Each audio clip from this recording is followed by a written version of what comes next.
Leadership rarely collapses in those super dramatic moments. It actually erodes quietly through patterns that feel responsible in the moment, but are pretty costly over time. One of the most common patterns that I see is leaders who believe that they're empowering their teams while unintentionally training them not to think. Most leaders never intend to centralize authority. They hire super capable people. They promote all the high performers. They assign responsibility and they talk openly about shared ownership. But over time, decisions drift upward and questions start to replace initiative. Leaders feel heavier instead of lighter, and the system becomes slower, not because people lack ability, but because judgment never truly leaves the center. Listen, judgment is not the same thing as responsibility. Responsibility, it can be assigned. Tasks can be delegated and should, and outcomes can be measured and absolutely should. Judgment is different. Judgment is the ability to weigh trade-offs, apply values, and make decisions under uncertainty and live with the consequences of those decisions. In most organizations that I see, judgment is quietly protected at the top, even while leaders say they want others to step up. Teams aren't confused about what's expected of them. They're very clear about what the system rewards. And when decisions consistently move upward, people learn that initiative carries risk. When answers reliably come from one person, you, waiting is going to be the safest option for others. Now, over time, people stop offering judgment, not because they lack it, but because the environment doesn't know how to hold it. Confidence doesn't disappear overnight. It erodes slowly through repetition, through habits, through moments where responsibility was given without authority, through situations where decisions technically belong to someone, but emotionally didn't. It happens through correction that arrived without clarity about where ownership actually lived. And so eventually people just stop risking judgment because the cost of being wrong feels higher than the reward of being trusted. Most leaders intervene too early. Now, it's not out of malice. It's usually out of discomfort. Watching someone else wrestle with the decision feels really inefficient, and allowing a different approach feels pretty risky. Letting someone experience the weight of consequence feels irresponsible. But without those moments, judgment can never truly form. And without judgment, leadership can't scale.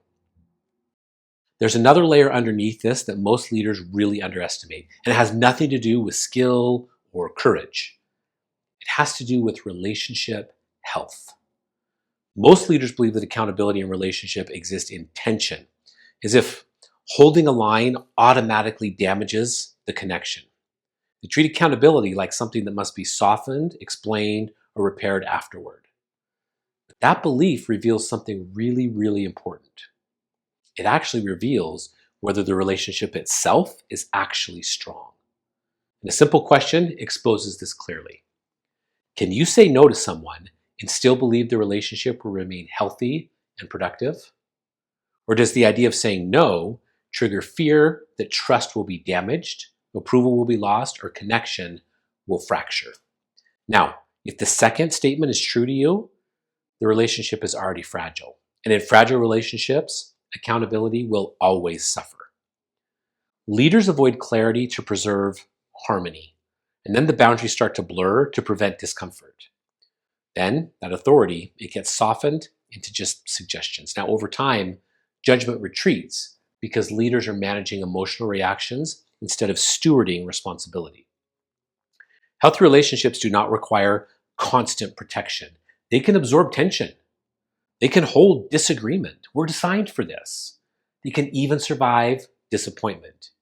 In fact, they're strengthened by clarity because clarity builds trust over time. And people are going to feel safer when the line is clear, even when they don't like the answer. This is why accountability is not harsher than people think. It's cleaner. It doesn't require emotional bargaining or relational gymnastics.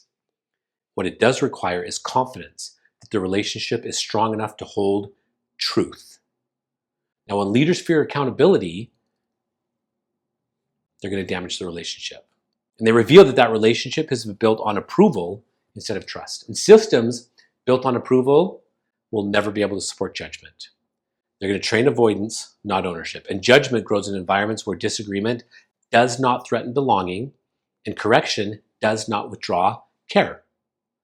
Without that foundation, authority is going to always remain centralized because leaders feel responsible for everyone's emotional safety.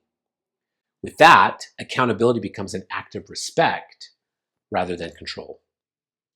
Leadership doesn't scale through delegation alone.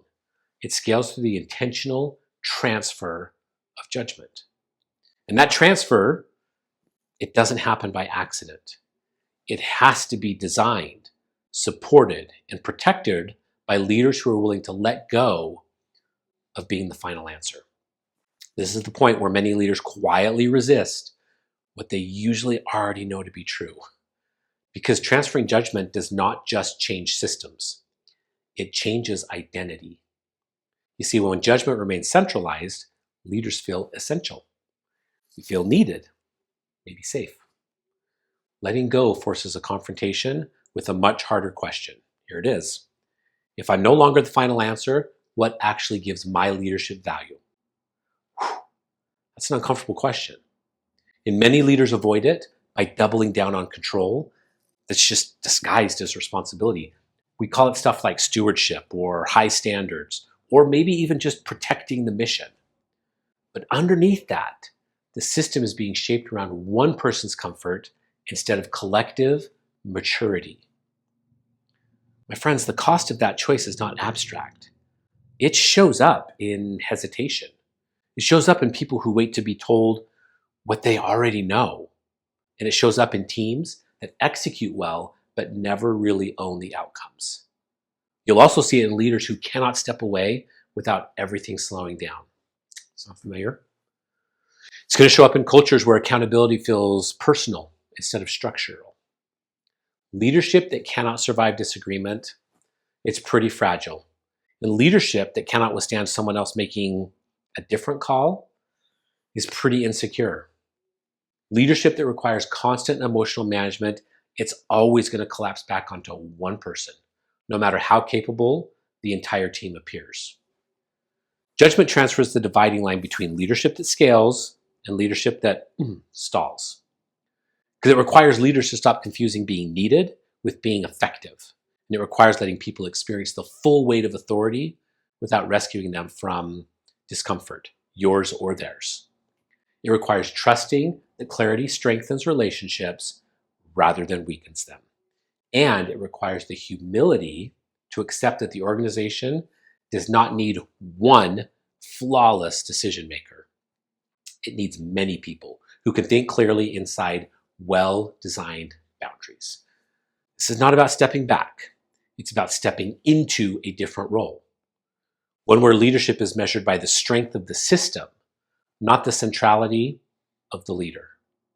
One where accountability is clean, relationships are resilient, and judgment lives where the work actually happens. Organizations don't fail because leaders lack vision. They fail because leadership maturity was never designed into the structure. And maturity never appears on its own. It has to be built intentionally, it has to be protected consistently, and it has to be reinforced even when it feels inconvenient. Maybe mostly when it feels inconvenient. Listen, the question is not whether your people are capable. The question is whether your system allows them to prove that they are. And until judgment moves, leadership is always going to remain heavier for you than it really needs to be. Let's get the weight off.